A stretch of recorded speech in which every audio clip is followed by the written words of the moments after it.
Here, ons het die woord oop voor ons, en dit is ons gebed, dat U inderdaad deur die Gees ook nou in ons harte sal werk, dat U dit wat skeiding wil bring tussen ons en U sal wegneem, en dat ons U woord sal hoor. Amen. Ons teksgedeelte kom uit 1 Petrus hoofstuk 3. 1 Petrus 3. Ek lees daar van vers 18 af, die van u wat in die Bybel dit wil volg, sal ook daar op die skerm wees. Ek gaan net eers ook die hele gedeelte van vers 18 tot vers 22 lees, maar uit die Nuwe Lewende Vertaling, net om 'n bietjie ander perspektief te gee. Die opskrif hier, en dit is baie belangrik, wees bemoedig. Christus het oorwin en regeer nou oor alles. Ons moet nie dink dis net ons wat onverdiend ly nie. Ook Christus het so gelei, toe hy eens en vir altyd vir ons sondes gesterf het. Hy het nooit enige sonde gedoen nie. Tog het hy vir sondaars gesterf, om julle by God te laat tuiskom. Wat sy liggaam betref, het hy gesterf, maar wat sy gees betref, is hy lewend gemaak. So het hy na die gees in die gevangenis gegaan, en sy oorwinning daar aangekondig. Hierdie geeste is hulle wat aan God ongehoorsaam gebly het, toe hy baie geduldig met hulle was. Dit gebeur in die tyd toe Noag die ark gebou het, met 8 mense uit die verskriklike vloed gered. Die redding in die ark is 'n voorteken van die doop, waardeur julle ook nou gered word. Die doop red julle deur die opstanding van Jesus Christus. Die doop is nie 'n afwassing van die vuilheid van die liggaam nie, maar 'n pleit vir God dat julle gewete skoon bly. Christus het die hemel binne gegaan. Hy sit daar aan die regterhand van God, met die engele, magte en kragte onder sy beheer. Ons lees daai paar verse. Ons teksgedeelte kom uit 2 verse wat ek vers 18. Ook Christus het eenmaal vir die sondes gelei, die onskuldige vir die skuldiges, om julle na God toe te bring.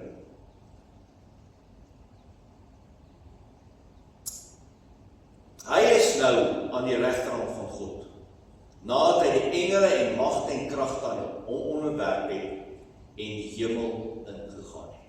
Dis eintlik nou daar gesê. Broers en susters, ons is in die begin van lydenstyd. Dit is die eerste lydenssondag in ons kerklike jaar. En die vraag wat by my opgekom het, hoeveel swaar kry kan 'n mens vat? Ek praat nou van enige swaar kry en lyding wat op jou pad kom. Siekte wat jou liggaam uitmergel, dat jy moedeloos raak.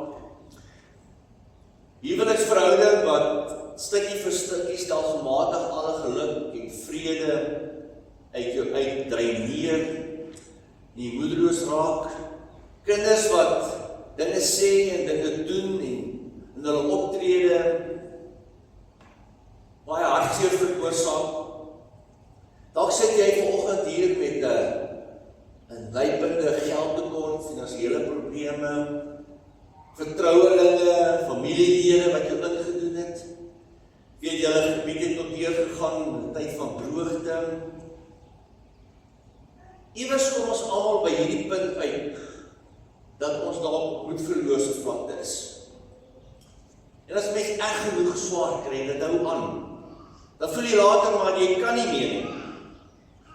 En dit is op sulke omstandighede wat Petrus vir sy mense skryf, want hulle het ook onder baie moeilike omstandighede op hierdie stadium geleef. Dit was nie net 'n blote belangstellende lees van hierdie geskrif aan hulle nie. Hulle was desperaat, want hulle was uitgelewer. Jou waarskynlik hier in die tyd, so 65 na Christus, uitgelewer aan keiser Nero, wat die Christene echt vervolg het. Daarom het hierdie gelowiges gesmag na 'n woord van bemoediging. 'n woord wat vir hulle sê, ja, julle sien God nie meer, miskien nie meer nie. Julle wonder waar is die Here, maar hier is die woord van die lewende God. Daarom is die opskrif ook in hierdie gedeelte om mense te bemoedig wat swaar kry. Ek dink ons kan saamvat, daar is rofweg 3 maniere van swaar kry in die lewe. Dit is die manier van Job en Dawid en Daniel. Job wat alles in sy lewe verloor het. Alles wat vir hom dierbaar was, alles wat vir hom betekenis gehad het, is van hom weggeneem.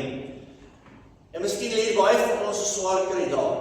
Maar dan is daar ook die swaar kry van Dawid, wat na die episode met Batseba dit baie moeilik gevind het om dit te verwerk en om as het ware self weer in die oog te kyk, sonde wat ook jou laat swaar kry. En dan is daar natuurlik ook die Daniel tipe van swaar kry. Daniel is in die leeukuil gegooi onskuldig, omdat hy gebid het, omdat hy nie die van Nebukadneser en die ouens wil hom bid het nie, die koning nie. Hy kry dit swaar omdat hy God dien, omdat hy gehoorsaam is. En dit is vir die Daniel mense wat Petrus in die eerste plek skryf, wat in die tyd van Nero baie swaar kry. Maar uit die hart van die saak is hierdie gedeelte ook vir die Job onder ons en vir die Dawid. En Petrus kom op 'n spesifieke manier om sy mense te vertroos. En hy doen dit deur te verwys na die lyding van Jesus, dat Jesus ook gelei het. Petrus het die vertroue, en ek glo die Heilige Gees ook vanoggend vir my en jou dit wil sê, om vas te hou, om iets te laat verstaan wat die lyding van Christus vir my en jou beteken, wanneer dit baie swaar kry. Daarom ook hierdie teksvers, die sal ek net lees vir ons.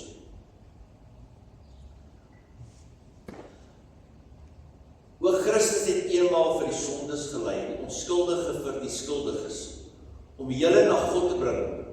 Christus wat as mens doodgemaak is, maar deur die Gees lewend gemaak is. Hy is nou aan die regterhand van God, nadat hy die engele en magte en kragte aan hom onderwerp het en die hemel ingegaan het. Petrus skryf hierdie gedeelte, nou maar om eerlikwaar te sê, wil ek vanoggend saam met Martin Luther sê, hy sê hierdie is 'n vreemde teks, beslis een van die onduidelikste gedeeltes in die Nuwe Testament. Ek weet nog steeds nie presies wat die apostel bedoel het nie. Dit is nou wat Martin Luther geskryf het, want Petrus spring so bietjie rond. Hy val homself 3 keer in die weer, hy praat oor Jesus se lyding en dan gaan hy na die mense die gestorwe is in Hades, soos wat die Christen daar staan in die gevangenis, dan praat hy van Noag en dan van die doop. Ek wil nie regtig daarop, as het ware vers 19 tot 21, vreeslik aandag gee. Miskien net kortliks, ons moet onthou dat as hierdie gedeelte lees, die wêreldbeeld van die mense van daai tyd was, die engele was in die hemel, die boonste vlak. En dan die mense, wat die huidige omstandighede is hier in die middelste vlak, en dan onder dit, almal wat gesterf het, almal wat ongehoorsaam was. As het ware 'n onderaardse wagkamer. En Petrus sê, Christus het sy lyding en sy opgestaan het aan almal, tot aan die uithoeke van die wêreld, van onder tot bo, verkondig dat hy opgestaan het, dat hy leef, dat hy die koning is. Soos ek reeds gesê, dit is lydingstyd. Daarom wil ek fokus op die betekenis van Jesus se lyding en oorwinning. Petrus beklemtoon dat hy eenmaal gesterf het. Die Griekse woord, soos wat ek in hierdie vertaling ook gelees het, beteken eintlik, hy het dit vir eens en vir altyd gedoen. Dis afgehandel. Dis volbring. Dit staan vas. Dit kan nooit weer verander nie. Christus het vir my en jou gesterf. Die onskuldige, hy wat sonder sonde was, het vir ons die skuldiges gesterf. Hy het vir ons gelei. En nou kan 'n mens mens wel sê, dis goed en wel, is aangrypend, soos wat ons in die fliek Passion of Christ gesien het, hoe dit uitgebeeld word, dat die lyding van Christus, dit is waar, maar wat beteken dit vir my? En ek het dis wat die leser ook vir Petrus sou gevra het, wat beteken dit vir my, hier waar ek vandag in hierdie krisis sit? En Petrus sê, dit is die woord wat ek eintlik wil uithaal in vers 18, om Christus het gelei, om hulle na God toe te bring. Jesus het gelei, om ons na God toe te bring. Wat beteken dit? Het is belangrijk ons al weet, dit beteken nie, hy gaan ons uit die wêreld uit wegneem nie, nou gaan nie meer geen siektes en krisis en finansiële tekorte wees of wat ook al nie. Hy gee nie elke keer reën as ons bid nie, hy maak nie elke keer alles, hy maak nie alle siektes gesond nie, hy los nie alle moeilikheid en probleme op nie. Hoekom? Maar dit is nie waarvoor hy gekom het nie, dit is nie waarvoor hy gelei het nie. Hy het gekom om ons na God toe te neem, sê Petrus hier. En dis 'n baie belangrike beeld, wat ek wil hê ons moet raak sien. Toe die leser dit lees, dan weet hulle dadelik, Petrus verwys hier na die koning se paleis, waar daar 'n amptenaar was, hy is genoem Prosagogies, dit is die Griekse woord.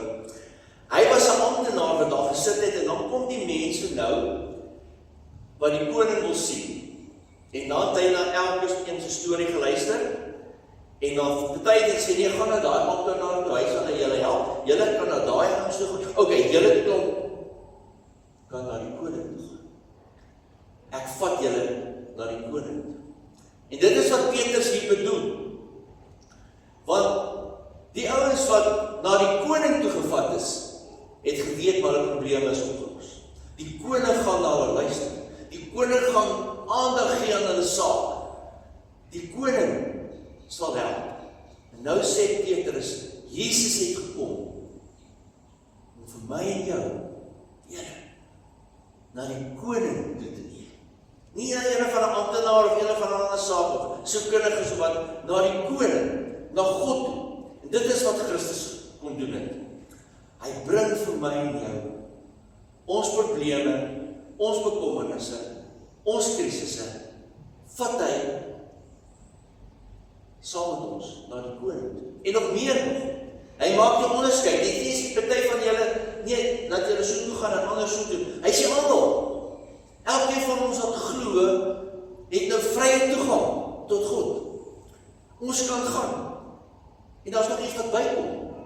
Hy sê net kom en gaan nie. Hy sê julle wat daar ver is, wat nog eens weet julle probleem nie. Ek kom soek julle, ek kom haal julle. Ek bring julle na die koning toe. Want God, Jesus wil vrede bring tussen my en jou. Ag, tussen my en God. Dit is wat sy lyding gebring het. Hy wil vir ons laat ervaar, soos wat die Bybel oor en oor verkondig, God luister. God gee om. God wil hê ek en jy moet vrede en geluk ervaar. En daarom sê die woord ook, die dood, ons noem dit die krisis van God se kinders, is vir die Here geen geringe saak nie. Nou gaan Petrus nog verder. Hy sê hierdie is nie maar net 'n stelling nie. Christus het ook nog oorwin. Christus is die koning. Hy het die oorwinning behaal. Natuurlik is dit nie altyd sigbaar. Natuurlik is dit baie keer in die meeste van ons gevalle onsigbaar. En dit was vir Petrus se mense ook onsigbaar. Hierdie oorwinning wat Christus behaal het. Dis vir hulle moeilik, want dit is moeilike tye. Maar Petrus kom juis en die woord van die Here wil vanoggend vir my en jou sê, luister. Jesus het regtig gesterf. Jesus het regtig opgestaan. Hy het regtig oorwin. En deur sy genade hou hy vir my en jou vas, wat ook al op jou pad is op hierdie oomblik. Die Bybel sê vir my en jou, glo dit. Christus bring jou na God. Hy sit aan die regterhand van God die Vader. Hy het sy oorwinning vir almal in Hades aangekondig. Hy het oorwinning oor die engele en die magte en die kragte behaal. Hy is in beheer. Ek en jy kan die woord van God glo. Ons hoef nie te twyfel. Ons hoef nie te wonder nie. Ons kan vasbyt aan Jesus Christus, want daar is vrye toegang tot die Vader. En hoe kan ons dit prakties doen, broer en suster? Dink aan die verhaal van Elia, wat God in die storms en in die wind gesoek het, en dan staan daar, hy het God in die stilte gevind. Dit is die boodskap wat ek vanoggend hier vir julle wil laat. Ek dink ons gejaagde lewe bring mee dat ons nie altyd sien wat Christus se lyding vir ons beteken nie. Nie altyd hierdie pad, soos op die sitting gesê, hierdie pad aandui, dat ons dit nie raak sien hoe Christus ons na God toe vat nie. Daar is die ou bekende verhaal van hierdie man wat elke dag in die kerk, in hierdie kathedraal gaan sit het, voor die beeld van Christus. En dan het hy vir 10-15 minute net gekyk, en dan het hy uitgestap, sonder om iets te sê, iets verder te doen. En die priester wat daar in die kathedraal altyd was, het later gewonder, wat maak hy? En hy staan toe eendag op en hy sê, meneer, ek sien jy elke dag kom, en dan 15 minute dan gaan jy, wat gebeur? En die ou sê van priester nie, ek sit daar, en ek kyk vir Jesus, en hy kyk vir my, en ons is gelukkig. In die stilte vind ons nie. In die stilte waar ek stil word, waar ek nie praat nie, waar Christus met my praat, dis waar ek hier die lydingsboodskap van Christus ervaar. En ek wil jou uitnooi om stil te word voor die Here. En as jy dan die boek raakloop wat Willem Nicol geskryf het oor die gebed van die hart, of probeer om in die hand te kry, as jy regtig wil verstaan wat dit beteken om stil te word voor die Here. Wees stil en weet. En die stil word voor wie jy is, vind ek vrede. Kom ons luister na hierdie.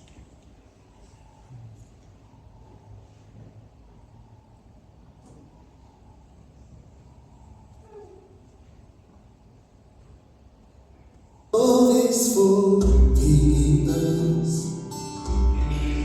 vind vrede my, en die stil is voor wie is, sien ek u hart, en die stil is voor wie is, vind vrede my, die stil is voor wie is, weet ek u ken my, Here ken my naam, Here ken my lewe, steeds het u my lief voor hier, en die sal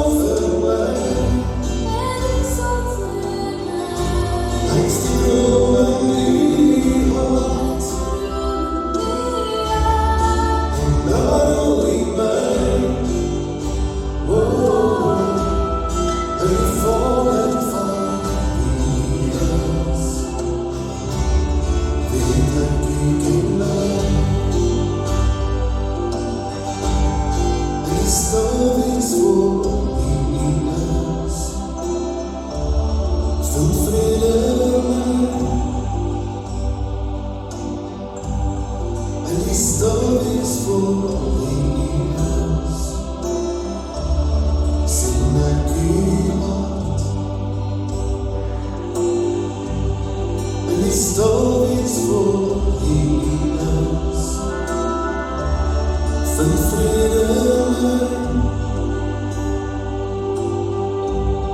en die stil is voor Jesus.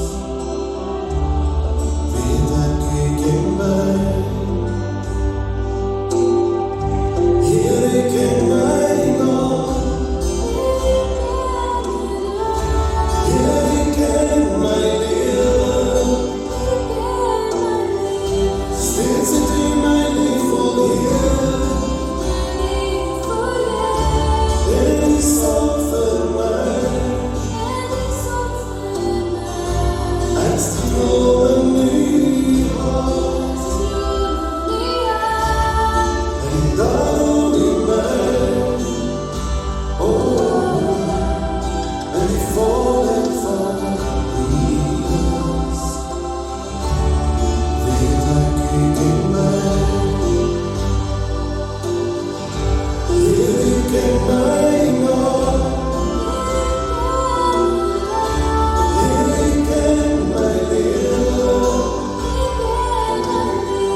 steeds het u my lief vol Heer, en u sorg vir my, ek stroom in u hart, en daarom u my, en die volheid van Jesus. Weet ek u ken my, my kind, ek ken jou naam, ek ken jou hele lewe, steeds het ek jou lief, my kind, en ek sorg vir jou, jy is die droom in my hart, en daar hou ek jou, en die volheid van Jesus. Weet ek ken jou,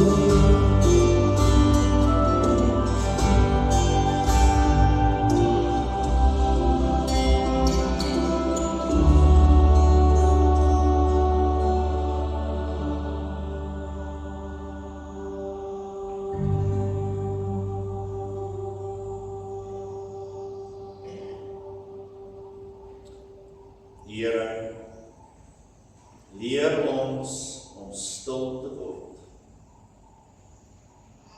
Leer ons om by u voete te gaan sit en u raak te sien, om u in oor te kyk, u woord te hoor.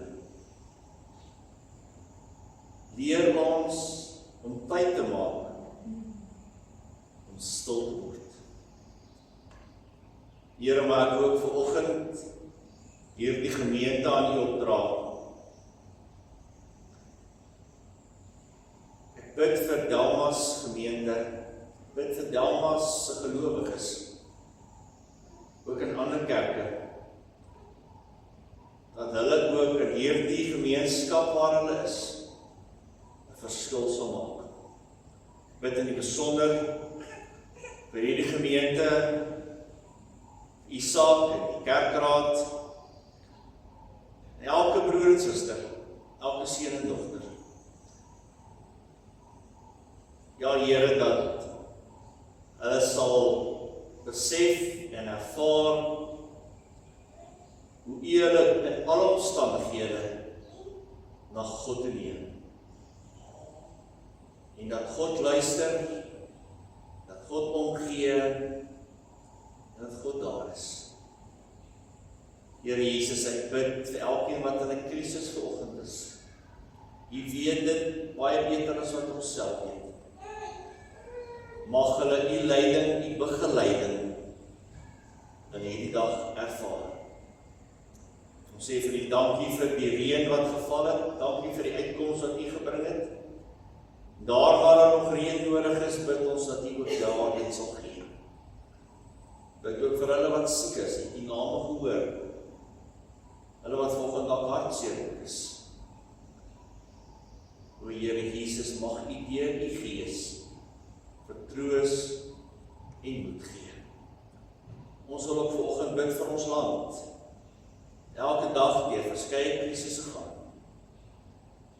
Wil U Suid-Afrika seën, o Here. Ons bid dit alles in Jesus Christus se naam alleen.